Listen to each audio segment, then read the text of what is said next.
نحمده ونصلي على رسوله الكريم اما بعد۔ معزز بھائیو، بزرگوں اور دوستو، السلام علیکم ورحمۃ اللہ وبرکاتہ۔ حدیث پاک میں اللہ کے نبی صلی اللہ علیہ وسلم نے فرمایا، افضل العبادت قراءۃ القرآن، قرآن کی تلاوت بہترین عبادت ہے، اور قرآن پڑھنے کا تین سب سے بڑا اہم فائدے ہیں۔ نمبر 1، جب انسان مسلمان قرآن پڑھتے ہیں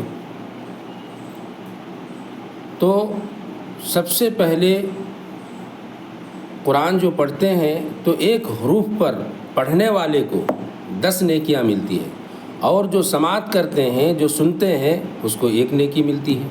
اتنا بڑا فائدہ ہے۔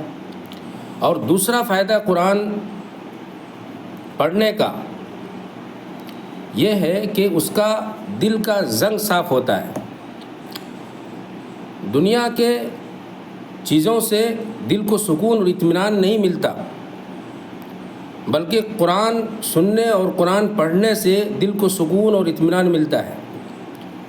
اللہ تبارک و تعالیٰ نے انسانوں کو دل دیا اور اس کا سکون اپنے پاس رکھا، اور فرمایا الا بذکر اللہ تطمئن القلوب،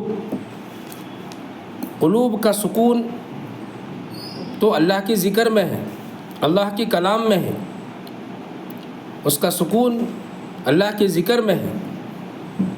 اور تیسرا فائدہ یہ ہے قرآن پڑھنے کا کہ اللہ تبارک و تعالیٰ سے محبت میں اضافہ ہوتا ہے، اللہ تعالیٰ کی محبت بڑھتا ہی چلا جاتا ہے۔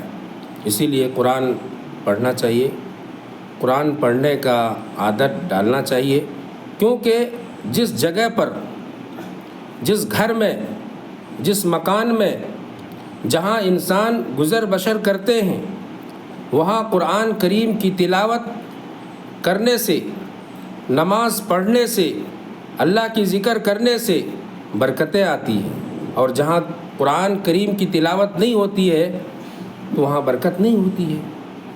اسی لیے اور ایک بات، مرد حضرات جب مسجد میں نماز پڑھنے جاتے ہیں تو ان کو چاہیے کہ سنت اور نفل گھر کے اندر ادا کریں،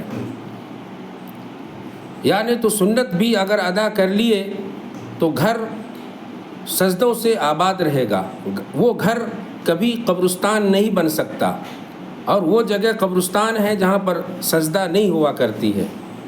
اسی لیے ہمیں چاہیے کہ گھر میں تلاوت، دکانوں میں تلاوت کی پابندی کریں، اور مکمل شریعت کے مطابق ہم زندگی گزاریں۔